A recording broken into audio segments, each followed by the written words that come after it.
hoy es el Nobel. Esta semana el Comité del Nobel le entregó el premio a dos economistas, el premio de Economía, a Nordhaus y a Romer.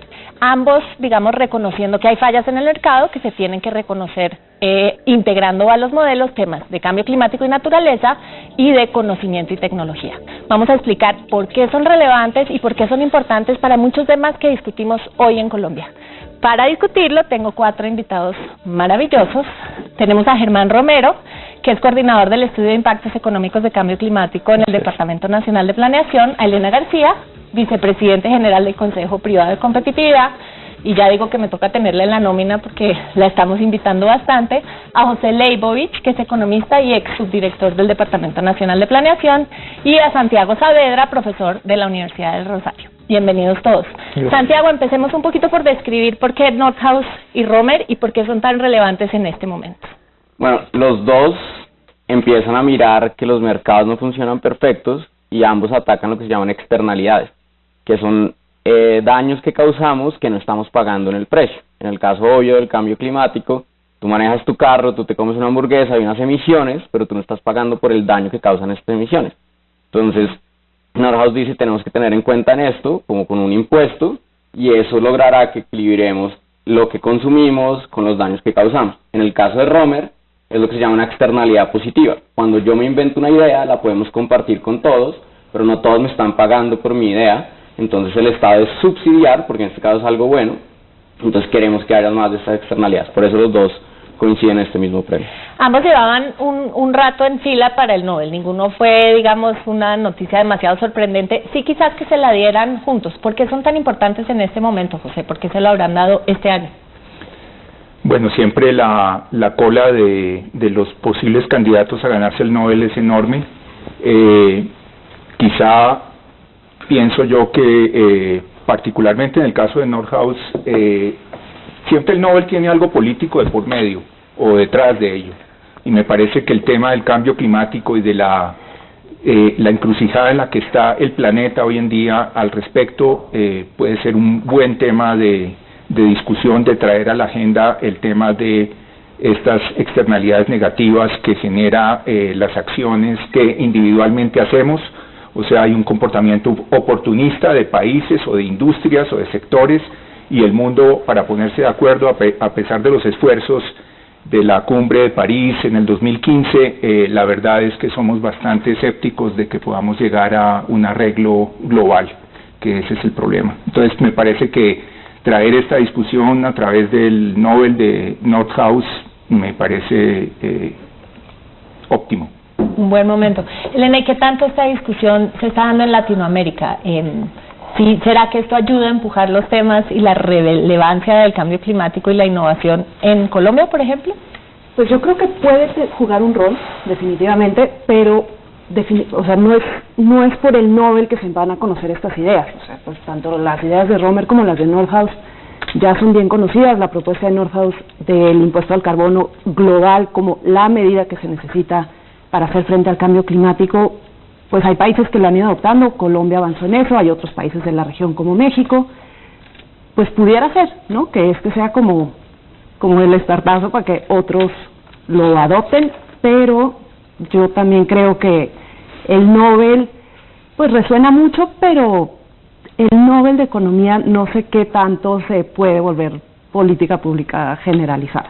De acuerdo. Y hablando de esta implementación, en Colombia tenemos impuesto al carbono, es bajito, pero por lo menos existe. Germán, que y estamos, digamos, abriendo discusiones sobre el sistema tributario en general, pero ¿qué tanto en esas discusiones de política pública creería usted que esto, aunado al aviso y al documento del IPCC de esta semana, digamos, le da mayor vigencia a los temas de cambio climático? Bien. En la política pública? Yo quisiera aportar un tema relacionado con los Nobel, y es que no es la primera vez que se premia el cambio climático. El IPCC ya fue premiado, Al Gore fue premiado por sus documentaciones y su capacidad de poder llevar a la discusión. Con el de paz. Con el de paz, que es un poco raro, pero les dieron el de paz. El Nobel, que es de economía, que no lo da la misma academia, sino lo da el banco, da una señal muy clara y es muy oportuna en el sentido de: mire que algo está pasando este año, es un aporte político para que nosotros como países empecemos a pensar distinto. Y claro, la gran pregunta es temas tributarios. pero no es la única opción. Nordhaus también reconoce que hay mucha incertidumbre que tenemos que cuidar, incertidumbre de climatólogos y de economistas, que no somos los más precisos siempre, pero que al final es una oportunidad para tomar decisiones aún con incertidumbre. Y eso es muy importante dentro de lo que dice Nordhaus en su apuesta de política pública. Que de hecho lo acusan un poco de ser muy incrementalista, o sea, de pensar que el cambio frente al cambio climático puede darse poco a poco, que los sistemas tributarios, que hay tiempo, digamos, para ir introduciendo impuestos bajos e irlos viendo crecer. IPCC esta semana dice, no hay mucho tiempo, 2040 ya podemos ver 2.5 grados, que mejor dicho, sí es un cambio muy grande en la civilización como la conocemos. ¿Qué tanto estas dos conversaciones se unen con un llamado de urgencia mucho más agudo al que ha dado Nordhaus? Pues la verdad, más que ser una discusión económica, es casi una discusión ética. La diferencia entre el modelo de Nordhaus y tú puedes coger el mismo modelo de Nordhaus con un parámetro distinto es lo que se llama la tasa de descuento. ¿Qué tanto nos importan las futuras generaciones? Lo que hace Nordhaus es coger la tasa de interés del mercado y dice, todos vamos a seguir rigiéndonos con la tasa del mercado. Y si piensas en eso, el futuro a 100 años con una tasa del 3% no nos importa mucho. Lo que hizo Stern y lo que hacen otros economistas y lo que podemos decidir nosotros o los políticos es, todas las generaciones nos importan por igual, debemos una tasa bajita. Y si tú crees que todas las generaciones pesan igual, la trayectoria del mismo modelo de Nordhaus, lástima no sé si podemos mostrar una gráfica, es que debemos empezar a reducir emisiones ya. Entonces esto es un parámetro de ética, acá no hay como verdad económica, es qué queremos como sociedad. Y el problema es la certidumbre. Esta semana, desde que salió, y me dio mucho gusto ver en los dos periódicos de circulación nacional el reporte de IPCC realmente como una noticia relevante. He estado preguntando y sondeando a la gente de si esta información realmente les causa preocupación, y hay la sensación de que es que los ambientalistas hemos sido un poco como Pedro y el lobo, que llevamos muchos años gritando, ojo, se va a acabar el mundo, ahí viene el lobo, ahí viene el lobo, y cada vez los llamados tienen, digamos, menor relevancia. ¿Están de acuerdo con eso? ¿Cómo logramos, y hemos conversado de esto con Elena en el pasado, cómo logramos que estos avisos cada vez más urgentes tengan eco? Bueno, yo creo, en general soy optimista sobre el futuro de la humanidad, pero con algunas preocupaciones obviamente, y es que estamos pasando por una época en donde como este es un problema que tiene que ser resuelto por toda la humanidad, no es un problema individual de los países, de que unos hagamos el esfuerzo y hagamos la tarea y avancemos, porque si todos no estamos metidos en la misma agenda con los compromisos, que puede haber enforcement, que puede haber sanciones a quien no cumpla con sus metas, etcétera. Eso no lo hemos logrado. En la cumbre de París, de nuevo fue un inventario de buenas intenciones y como acto político muy importante, pero estamos viendo que la realidad es distinta. Se está midiendo esto, no se está midiendo. Una potencia como Estados Unidos está en este momento reculando de una manera impresionante. Todo el lobby de la industria carbonífera, de todas las industrias antiguas del siglo antepasado, están otra vez en auge en este momento. Entonces, en ese sentido, digamos, estoy un poco desconcertado. Está optimista, pero le está empezando a rondar el pesimismo. Sí, señora. Mis demás invitados.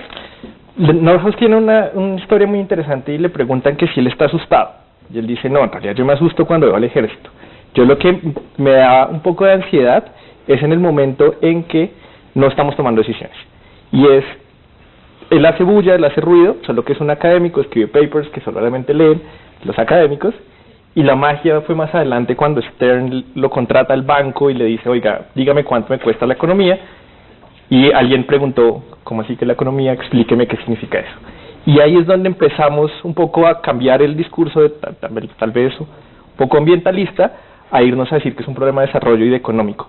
Y eso hace que los países ya empiezan a poner atención. ¿Que ha sido lento? Sí, muy lento. Creo que el IPCC lo reconoce y dice tenemos solamente hasta el 2030 para cambiar, para tener el pico en emisiones y bajarlo.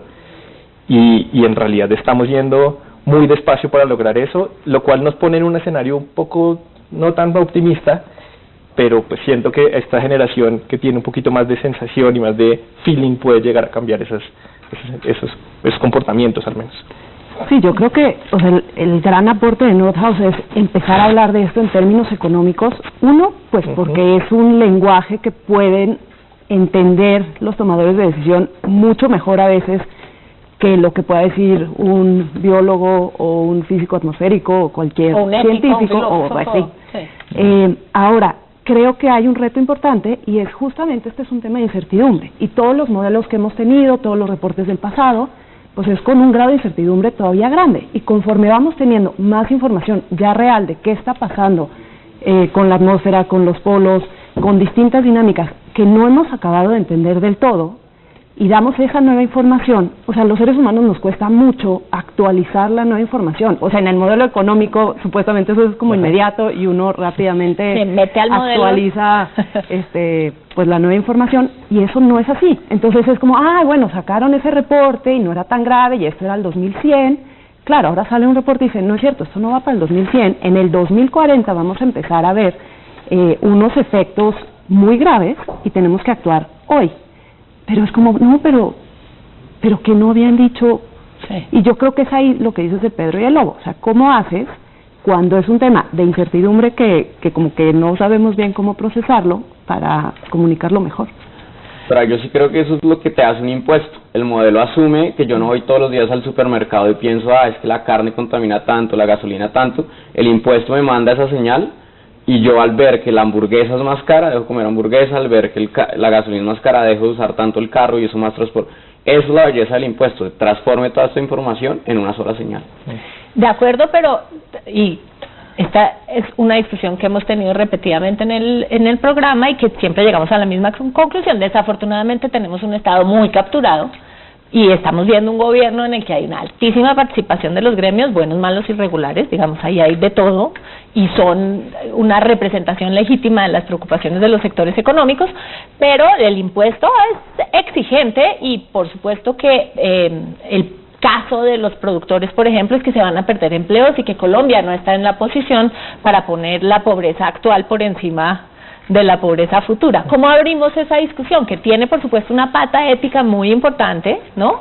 Pero que la urgencia que da la coyuntura política no nos permite tener con todas sus aristas. Claro, yo diría que debería ser una combinación de zanahoria y garrote, o sea, incentivos e impuestos. Los impuestos que mencionaste tú ahorita, el impuesto a la hamburguesa, el impuesto a la gasolina, el impuesto a otras cosas que para no irritar al público, a la audiencia en general, mejor no hablo tanto de eso. Y los incentivos son incentivos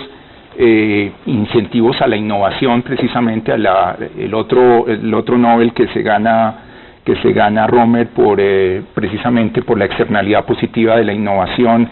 La innovación es poder encontrar caminos distintos para encontrar bienes y servicios que nos satisfagan, que nos generen bienestar y que no tengan este lastre tan tenaz.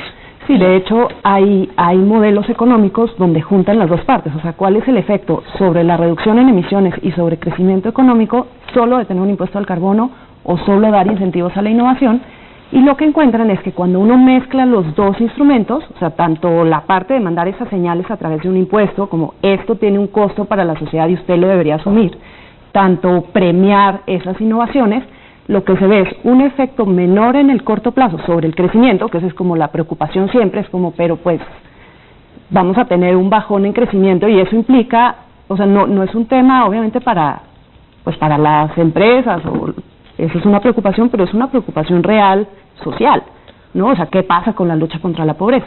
Pero si mezclas las dos, ese efecto se suaviza un poco y lo que ves en el largo plazo o en el mediano plazo es mayor crecimiento gracias a esa innovación. Y creo que precisamente ese es el valor de que el Nobel haya dado a los dos, es alzar la mano de alarma con el cambio climático, presentar la opción, por supuesto, del garrote del impuesto, pero poner sobre la mesa la zanahoria de los incentivos. ¿Cómo estamos en Colombia, Santiago, Germán, bueno, todos, en el tema de la combinación de garrote y zanahoria? Bien, yo quisiera agregar una cosa y es que incluso un impuesto de cero puede mediar la señal correcta. Un impuesto de cero, por ejemplo, a las termoeléctricas por el uso del carbón, puede decirle en algún momento te va a agravar las industrias, te va a agravar la inversión. Así que prepárese y mire si usted está dispuesto a asumir un costo futuro. Y a meterle innovación y tecnología para no usar. Un impuesto de cero, si uno aplica algo de economía del comportamiento, incluso puede lograr el beneficio esperado sin cobrarlo, sin hacerle garrote y de otro. Mira que hay una experiencia muy interesante en el gobierno de Estados Unidos con los republicanos que están diciendo: dejen de gravarme los bienes, dejen de gravarme el trabajo y el capital, grábenme los males, pónganme un impuesto a los males, al carbón, a lo que contamina, y los beneficios que tiene el Estado sea por cobrar los males y no por cobrar los bienes. Y ellos dicen: póngame un impuesto al carbón si quiere, pero quíteme los impuestos al trabajo, al capital. Y eso es una forma de darle garrote a lo que tenemos que darle garrote y subsidios a lo que darle subsidios. Pero que implica también una reforma de los estados, de las entidades que cobran los tributos, que pueda meterse en ese sentido y pueda tener la información y pueda avanzar bastante. Que nos da miedo por la incertidumbre. Y creo que eso es lo que ha evitado que el movimiento sea tan rápido. Santiago. No, yo quería retomar tu pregunta. En Colombia siento que estamos mal, en el sentido que el impuesto al carbono es bajo, es la octava parte de los daños que causa una unidad de carbono. Es limitado, o sea, no cubre todas las industrias, no cubre la industria del carbono, entonces toca ampliar por ese lado, ni de gas. Y en incentivos a la innovación, que para mí puede ser Colciencias, el presupuesto de Colciencias es muy bajito. Entonces otra alternativa, listo, no políticamente no podemos poner el impuesto, hagamos investigación en energía solar, en energía geotérmica, pensemos en cómo podemos hacer sistemas silvopastoriles, en ganadería, pensemos en cómo podemos hacerlo por las buenas. Pero ahí la ley 1715 sí establece, digamos, algunos incentivos, no para hacer investigación estatal, pero para que la hagan los privados. No sé qué tanto estamos viendo movimiento en ese sentido. Es muy poquito. Es muy poco. Y además falta un poco de reglamentación, ¿no? O sea, tal vez estamos enviando la gran señal, pero en los detalles es donde todo es importante. Si nosotros enviamos un incentivo grande a las nuevas energías, pero ponemos restricciones de operación, al final estamos haciendo es el incentivo contrario, no estamos enviando la señal correcta. Y eso creo que necesita, pues, estos debates. Apretar las tuercas. Sí, necesitamos. Okay. Carolina, yo no sé, para ustedes, para nosotros puede ser muy claro cuáles son las consecuencias del tema del calentamiento global, pero yo no sé si el amplio público sabe cuál es eso. Yo quería repasar algunos puntos básicos a ver si eso nos despierta un poco. Se están empezando a fundir los polos del planeta Tierra, se está deshielando, se van a inundar las ciudades costeras. En alguna medida ya hay síntomas de eso, digamos, con los fenómenos climáticos que estamos observando de los huracanes. La virulencia de los huracanes creo que es un tema que está empezando a pesar. Se están perdiendo especies del ecosistema, se están acidificando los océanos, se están amenazando toda la herencia natural y cultural de nuestro planeta. Y eso también puede generar movimientos migratorios enormes.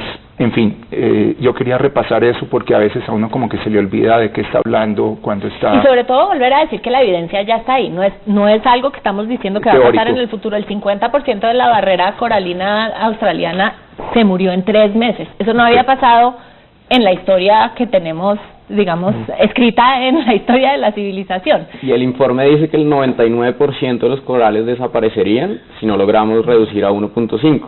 ¿Qué es lo que viene acá? Es nuevamente una discusión ética. Hay gente que dice, bueno, compensemos a todos estos pescadores que se quedan sin sustento, eso es como una opción, y el modelo de Nordhaus tiene un solo agente, entonces asume que todos nos transferimos, pero en la realidad esto es gente que tendríamos que compensar, y yo no estoy viendo que estamos compensando a la gente afectada. Pero además yo creo que volvemos al mismo punto, y es que todavía lo que sabemos es incompleto e incierto. Esto es lo que estamos pudiendo observar. Entonces estamos viendo que ese derretimiento de los polos está siendo mucho más rápido de lo que creíamos, que los modelos que como se estaban estimando no estaban correctos los parámetros, que si se mueren los corales, claro, hay un tema de compensación de las personas cuyo sustento económico dependía de eso, pero hay un montón de relaciones que todavía no acabamos ni de entender ni de mapear bien, y entonces todo va llegando como sorpresa, pero cuando ya sucedió, ¿no? Entonces ahí, ¿cómo vas atrás?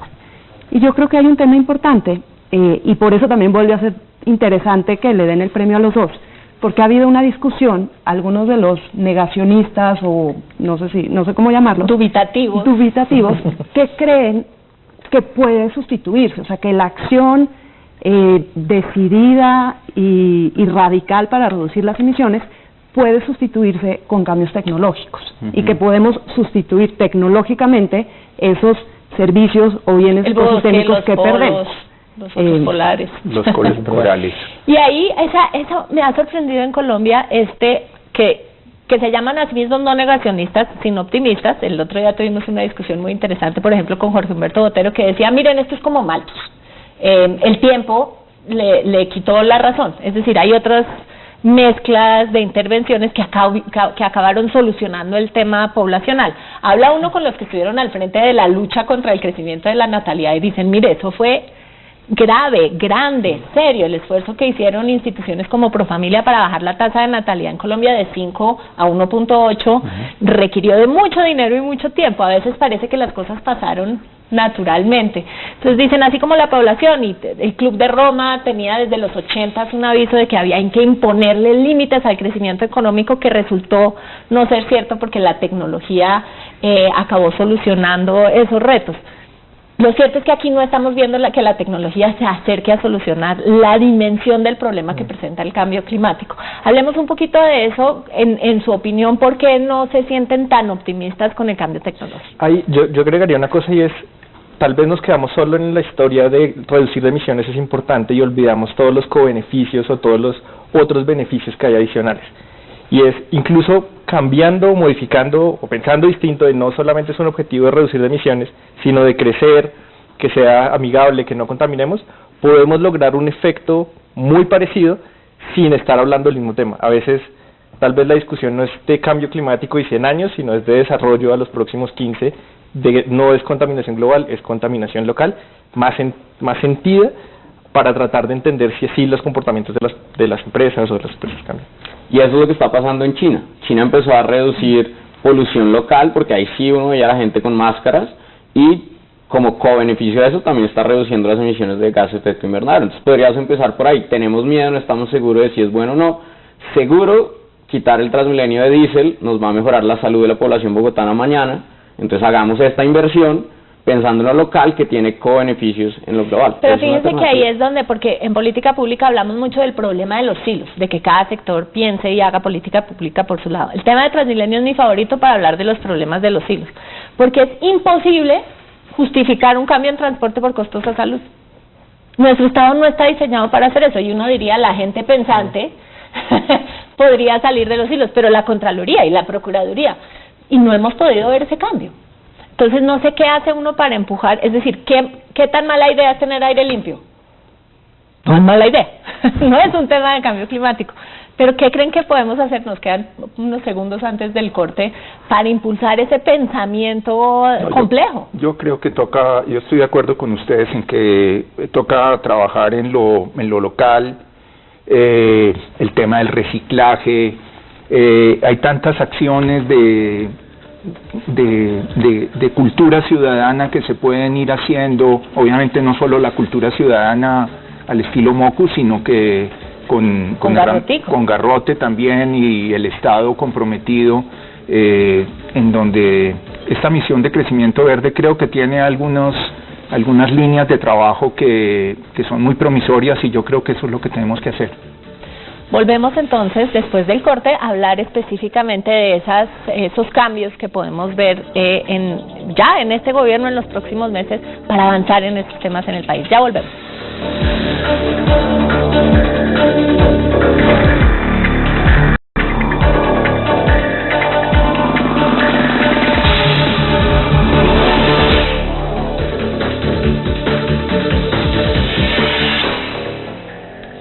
Bueno, y en este contexto que nos plantea tanto el reporte del IPCC como el Premio Nobel de esta semana, la pregunta es ¿qué puede pasar en Colombia próximamente para encauzarnos aún más en el camino a un desarrollo más resiliente y a un crecimiento económico que reconozca los límites y las fallas del mercado? Hablemos un poco entonces del plan de desarrollo y qué podríamos ver ahí. ¿qué esperaríamos? Hablábamos con José en el corte, ¿realmente un plan de desarrollo puede hacer una diferencia y qué le gustaría ver a usted? No, yo sí creo, pues, digamos, ahí está el sello del gobierno, del gobierno que se conformó, que ganó las elecciones, que el electorado votó por ese programa. Entonces, pues, el plan tiene que reflejar en alguna medida, pues eso. Pero la verdad no conozco en detalle qué fue lo que se dijo en esa materia, en esta temática. Pues creo que hay generalidades y como sentido común, pero la verdad no conozco muy en detalle. Creo que parte en campaña lo que pasó fue que Petro se llevó el tema ambiental y los demás dijeron ni le vamos a gastar aliento porque ya es como su territorio. Pero ¿qué nociones tenemos sobre lo que podría venir en cambio climático en este gobierno? No hablemos específicamente de plan. ¿Se va a recuperar la visión de crecimiento verde? Pues yo creo que hay un tema importante. Lo que sí se ve en lo que se ha dicho del Plan Nacional de Desarrollo es, por ejemplo, el tema de productividad. Y eso es como una bandera que este gobierno ha tomado. Y en ese sentido, si se liga el tema de productividad con crecimiento verde, pues claramente eso entonces nos da esa zanahoria que tiene unos beneficios económicos, pero que también empieza a mover el tema de crecimiento y desarrollo, justamente que hablabas, en el corto plazo hacia temas de menores emisiones, menor contaminación local, mejor uso de los recursos. Entonces creo que ese es como un buen camino que ojalá quede como fortalecido en el plan. Sí, yo creo que hay 3 insumos importantes. Internacionalmente hay una agenda muy clara y muy definida, y creo que ir en contravía de esa agenda pues sería una mala decisión por parte del gobierno. Creo que es claro un acuerdo de París, es claro la Agenda 2030, hay unas visiones muy fuertes de crecimiento. Y la misión de crecimiento verde que el PNP, digamos, lideró, también dio muchas luces, dio unos insumos muy buenos sobre cómo podemos hacer un cambio en el desarrollo sin que suene esto ambientalista, sin que suene costoso para la economía, se puede lograr transitoriamente. Creo que son los insumos que no se pueden perder, que le pueden ayudar muchísimo al desarrollo, a plantear un plan de desarrollo que no suene ambiental, para respetar las ideas de gobierno o las ideas de campaña, pero que hablan muy bien sobre productividad, sobre cambio de uso de suelo, sobre eficiencia en los recursos, que al final ese es lo mínimo que busca un economista, ser eficiente en los recursos escasos que tiene. ¿Será que Santiago, por favor? Yo creo que hay 2 temas claves ahí. El primero es la deforestación, que es parte grande de nuestras emisiones y que tenemos a 2020 un incentivo. Si paramos la deforestación en la Amazonía recibimos un pago internacional. Entonces yo creo que este control lo pueden llamar ilegalidad, que es un poco lo que más le gusta al gobierno. Tiene como beneficio reducimos emisiones.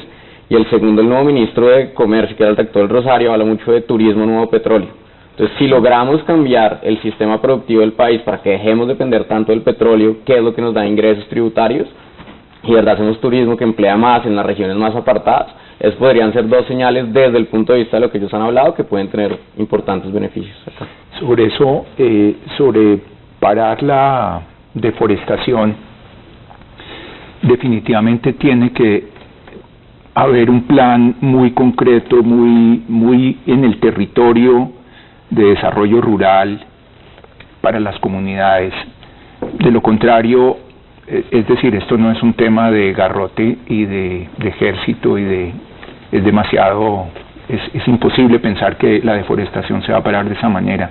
En ese sentido, me gustaría ver en ese plan de desarrollo que efectivamente hay un compromiso con recursos, institucionalidad, volcamiento de la política pública a los territorios rurales donde está la población que eventualmente puede encontrar caminos distintos a seguir tumbando el bosque.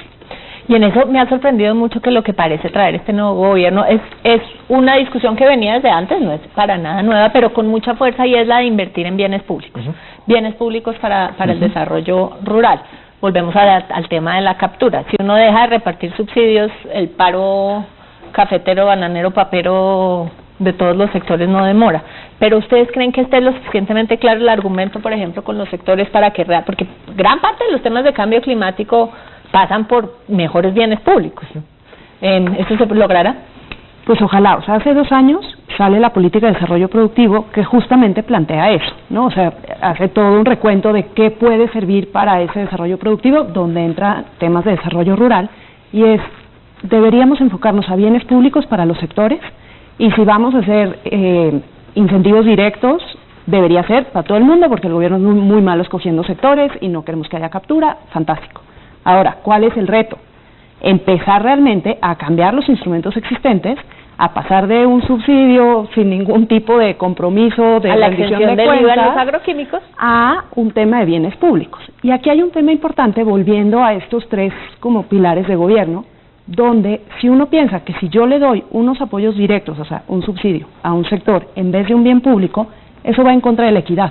Entonces, si realmente aquí hay un tema de equidad, y ese es pues uno de los pilares de gobierno, migrar hacia bienes públicos, que se empiecen a ver los beneficios y poco a poco ir bajando esos apoyos directos a través de subsidios distorsionantes que nos han llevado a un mal uso de los recursos, ese es el camino.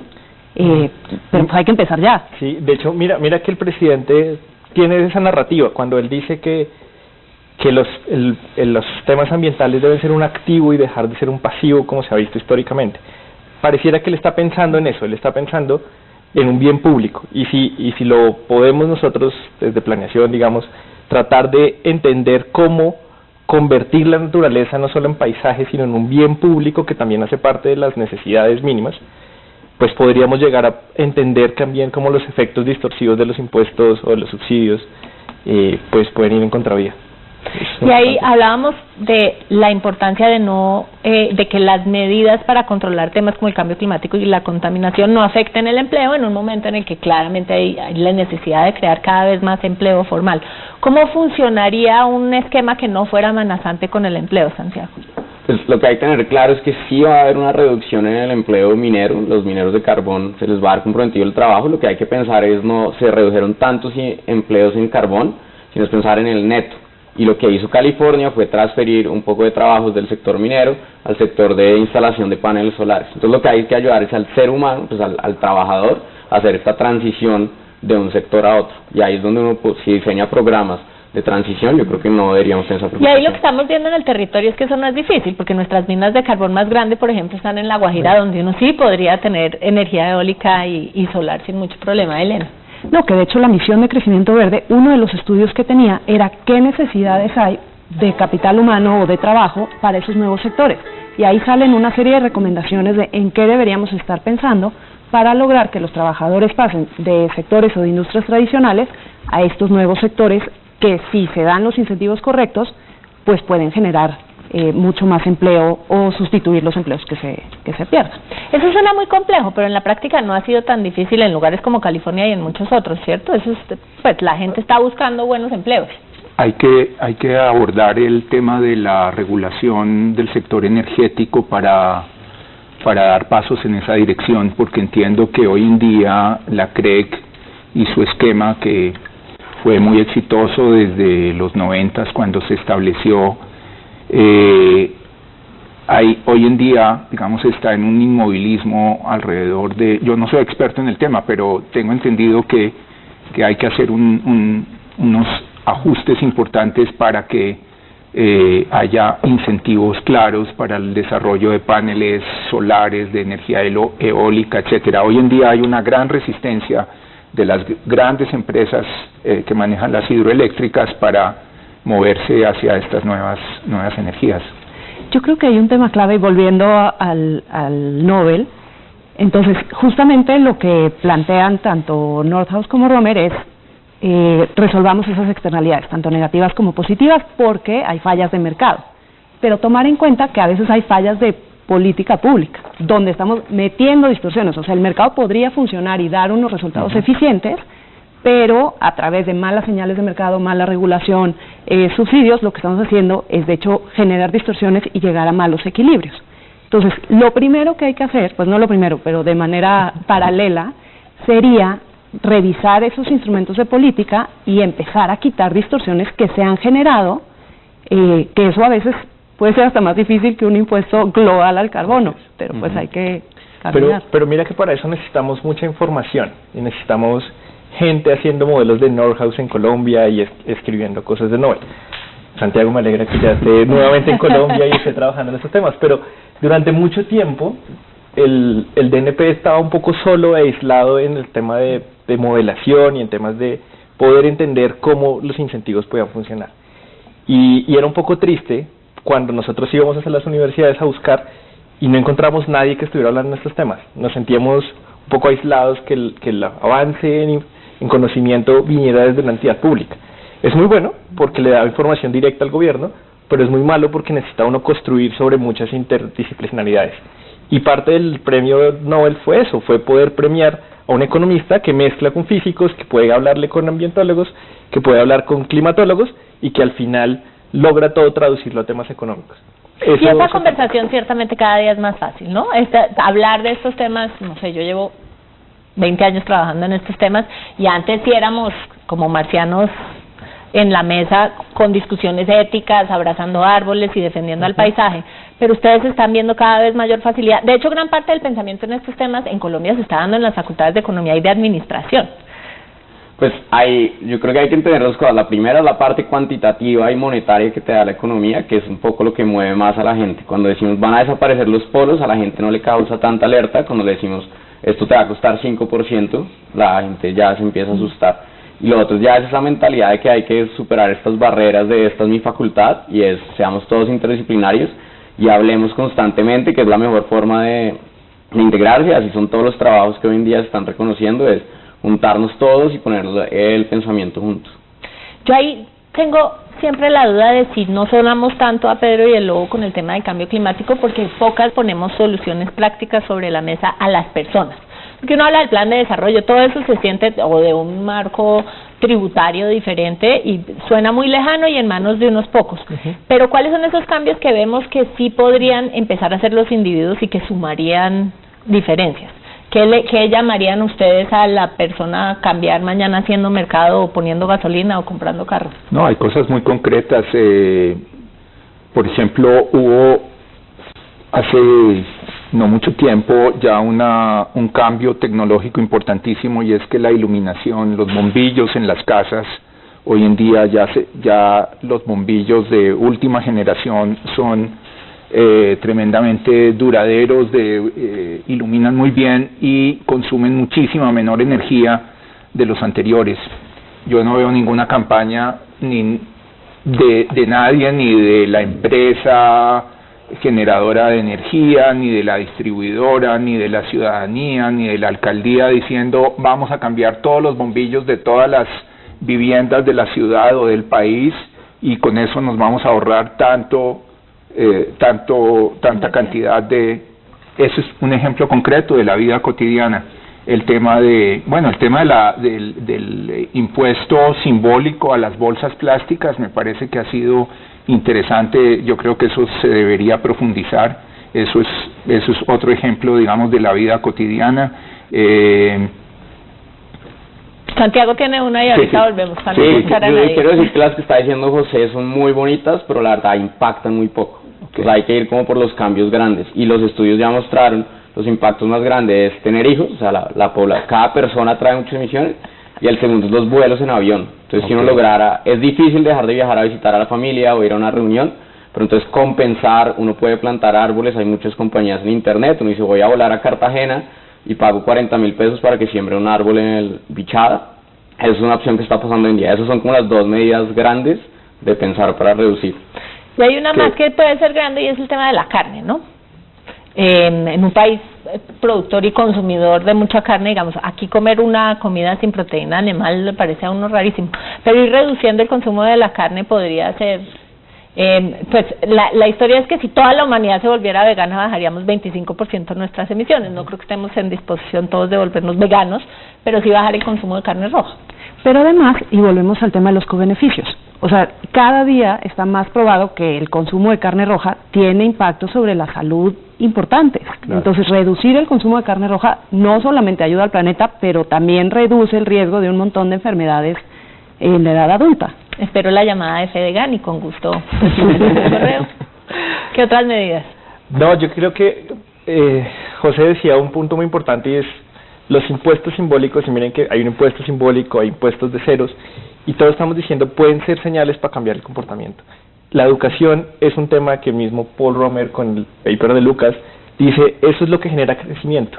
La educación, cuando la gente entiende qué es lo que está haciendo, cuáles son sus acciones en su economía, en su comportamiento, cómo eso afecta a los demás.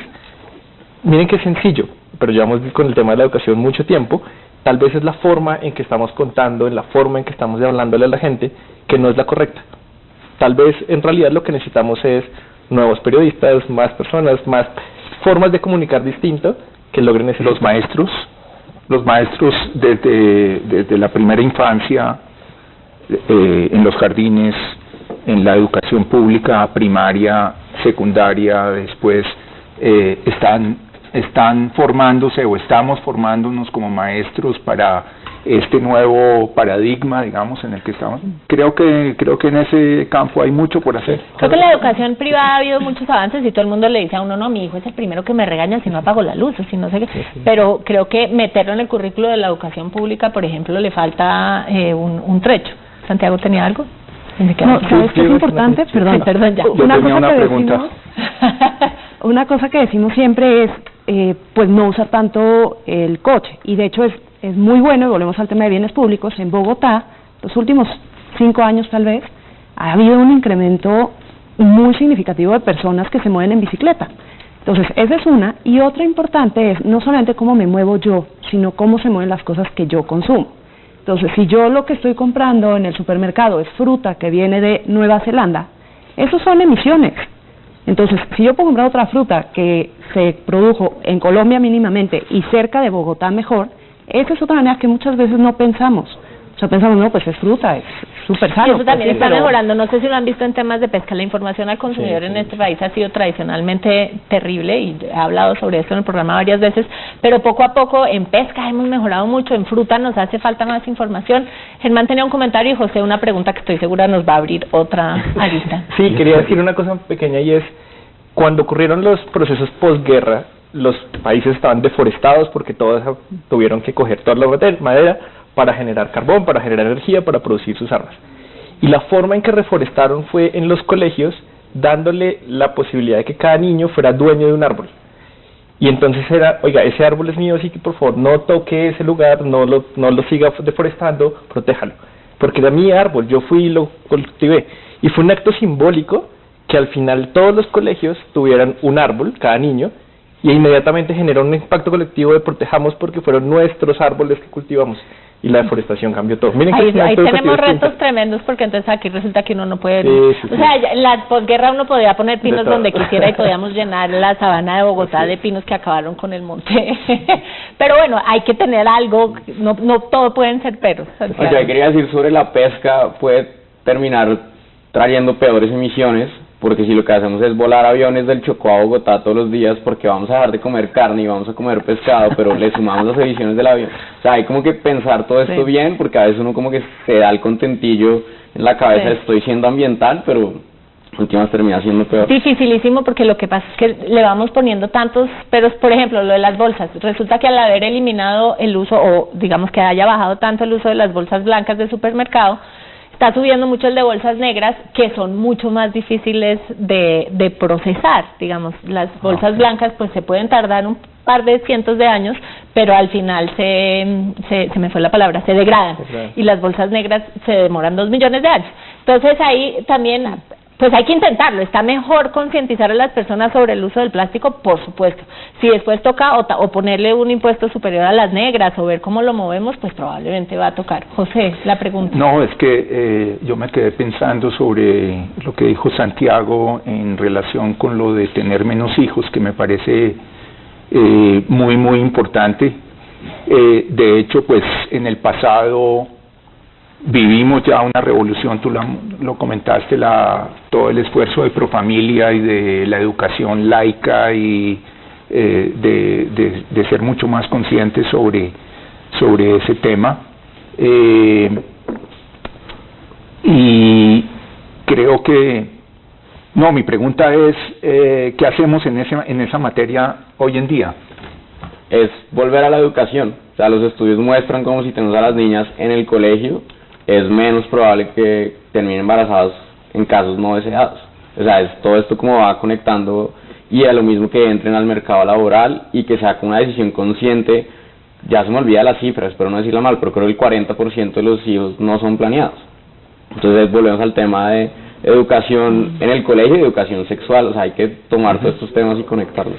Y llegamos, bueno, subrayo el tema de las niñas en el colegio por el tema de la semana, y parece que es un tema menor. Digamos que desde donde estamos sentados nosotros, en las universidades, en las instituciones públicas, parece un tema menor. Yo estoy sorprendida, por supuesto, con los avances de la agenda conservadora, que incluye, por ejemplo, coartar los derechos de las mujeres. Esta semana, no sé si vieron el tweet de la senadora Cabal felicitando a Kavanaugh en Estados Unidos y comendando el acercamiento al triunfo de Bolsonaro en Brasil. Aquí a veces en el programa parece que todos pensáramos igual y que todo fuera fácil, pero los valores liberales están en riesgo, y creo que en parte la discusión es cómo aislar los temas de cambio climático y no darles una denotación de agenda liberal para que por lo menos queden a salvo. ¿Ustedes creen que eso ya es tren salido de la estación, que desafortunadamente los temas ambientales quedaron como liberales? Pero yo creo que hay que seguir defendiendo los principios liberales. También, afortunadamente. No nos vamos a camuflar Pero este a es el decir que partido no en el somos gobierno, liberales. es que a veces el presidente Duque parece de otra tribu de su partido, pero es que el partido en el gobierno está diciendo que está bien hacer comentarios racistas, poner en la Suprema Corte de Estados Unidos a un señor que está acusado de acoso sexual. El problema es que en Estados Unidos, donde está muy polarizado entre los dos partidos, y tristemente eso va repartiéndose por Latinoamérica. Entonces es muy difícil nosotros lograr cambiar esa polarización de allá. Es acá intentar mantener la conservación y ver cómo, no sé, San Francisco de Asís, entrar por ese lado de conectar esas ideas de alguna manera. Yo creo que una cosa que se ha visto, digamos, en Estados Unidos, y ahora lo estamos viendo en Brasil, es que así no todos tengan esas convicciones liberales, sí ha habido un ejercicio de que al menos es como lo políticamente correcto y socialmente aceptable, y uno no puede decir tan abiertamente que pues ojalá se acabe el planeta y el crecimiento de corto plazo, y no solo el crecimiento, pues las ganancias de corto plazo es lo que importa. En estos dos casos, lo que se ve es que en la medida en que los líderes, o sea, se vuelve socialmente aceptable expresar estas ideas, pues empieza a venir abajo como ese consenso. Entonces yo creo que se puede hacer en Colombia. Pues uno, seguir defendiendo las ideas liberales, pues los que somos convencidos, social, sí. Pero no dejar que en el discurso público se vaya volviendo aceptable, pues decir que el cambio climático o que no existe o que no es una prioridad, porque finalmente está conectado con las prioridades del país. Pero mira que eso es lo que está pasando, ¿no? Está siendo políticamente correcto tal vez decir lo incorrecto, y es lo que hace Trump, es lo que está pasando en Brasil, es lo que está pasando con con ese miraje hacia lo ambiental, lo tomaron la izquierda, esto es muy hippie tal vez, y la derecha es otra cosa y se vuelve lo políticamente incorrecto. Yo siento que hay que desviar la discusión de ahí, tal vez ir hacia los temas que son comunes en los dos, que volvemos un poco a Nordhaus, y es tal vez pensar en términos de economía y de desarrollo a largo plazo, olvidándonos un poquito por ahora esa discusión, para que independientemente de la visión conceptual que tenga o la ética que tenga, por lo menos entienda que es un tema de desarrollo a mediano plazo y salir de ahí. Bueno, al Papa Francisco lo criticaron mucho por su encíclica, que era un poco ambiental, porque todo se ha polarizado a ese nivel. Entonces lo que toca es tratar de volver a que la discusión sea con argumentos y no sea como, esto es de este bando, esto es de otro, y todo es 0-1. Podemos encontrar un punto medio, y es donde volvamos a tener discusiones, no sé si se llaman académicas, pero sí donde prime la verdad, los hechos. Sería algo muy bueno para esto. Todo está conectado. La educación de las niñas cuarta el crecimiento poblacional cuando es necesario y frena el embarazo no deseado. Es un tema en el que podemos trabajar todos juntos. Les deseo un muy feliz fin de semana, y aquí nos vemos el otro viernes.